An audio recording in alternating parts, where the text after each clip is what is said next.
ఇది రొయ్య పొట్టు కారం కోసం మనం తీసుకున్న ఇంగ్రీడియంట్స్ 2 స్పూన్లు ధనియాలు, 1 స్పూన్ జీలకర్ర, ఎండుమిరపకాయలు ఒక 20 దాకా. కారం ఉంటే తక్కువ తీసుకోండి, కారం ఎక్కువ తినాలనుకున్న వాళ్ళు ఎక్కువ అన్నమాట.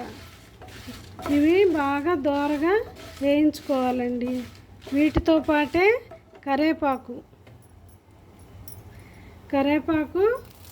ఒక గుప్పెడు వేసుకుందాం.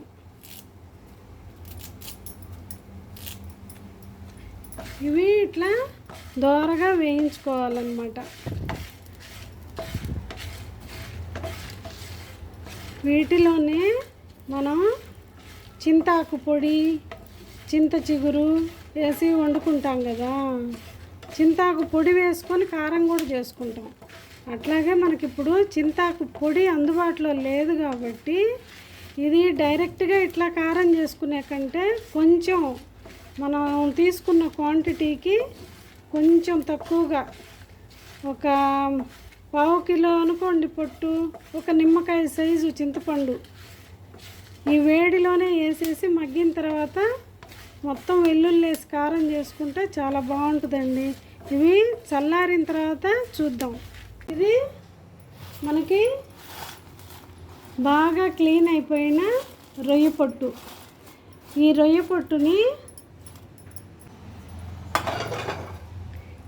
రొయ్య పొట్టుకి సరిపడేంత ఎండుమిరపకాయలు,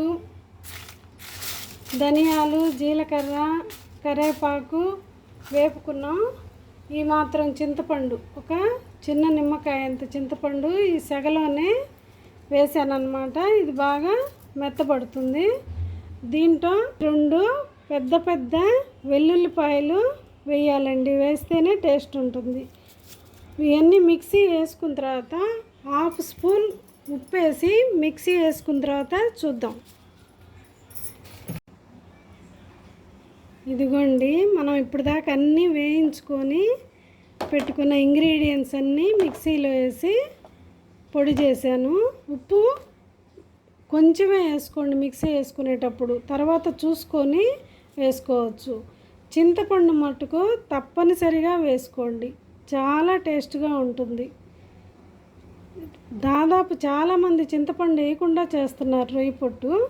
ఇలా ఒకసారి ట్రై చేయండి, చాలా బాగుంటుంది. ఈ రొయ్య పొట్టులో ఫైబర్ అనేది చాలా ఉంటుందండి. ఇదేం మనకేమి చెడు చేయదు. నెయ్యి వేసుకొని వేడివేడి అన్నంలో తింటే బాగుంటుంది. సద్దన్నంలో అయితే ఉట్టిదే బాగుంటుంది. చాలా బలమైన ఆహారం కూడా, అది అందరికీ తెలియదు. చేసి పిల్లలకు పెట్టండి నెయ్యి వేసి. ఓకేనండి.